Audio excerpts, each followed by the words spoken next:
So I'm going to choose one of these top predators here. So you can choose the gray wolf, the Amur tiger, or the brown bear. And I'm going to go with the Amur tiger because that one interests me the most. So I'm going to go back to my virtual learning document. Again, this is all for tomorrow, but I just want to give you a heads up. And I'm going to say Amur tiger is going to be my one of my top predators. And now I'm going to do some research and say, okay, what do tigers eat? So I'm going to type into Google, what do Amur tigers eat?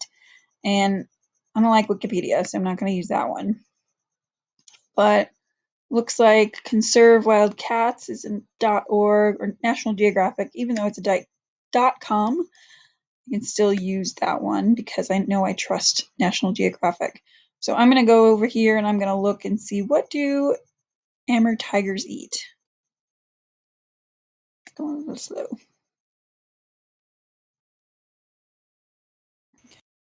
So says they eat,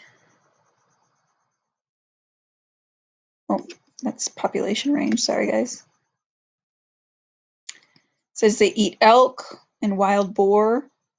Okay, so those will be a couple of things that they eat there, and I might be able to find a few more if I do research at some other places.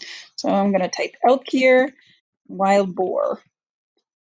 Again, I would look for another website and see if there's another thing to add to that, because you're going to have to go get some other consumers down here. But your food web has to go so that food chains are connected. So you always want to be thinking about the next things that you want underneath. So Amur tiger is going to be your top, and then you could do some secondary consumers here that are some of the things you listed above. So you could put your elk and wild boar here, or you could put some of those other secondary consumers like wolf or the brown bear. You just want to make sure that everything you have in your food web is connected to something, even if it's not connected to the thing right above it. So maybe I have my elk down here, my elk and my wild boar as primary consumers, or wild boar as a secondary consumer and elk here.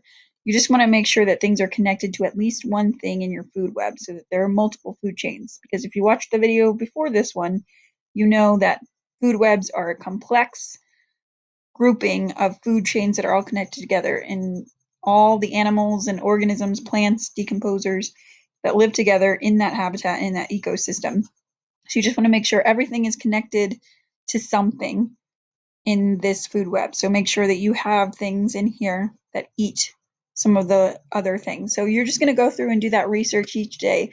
Again, you might need to look at some other sites, and that's okay. It might take multiple. That's why we're splitting this up into little chunks each day.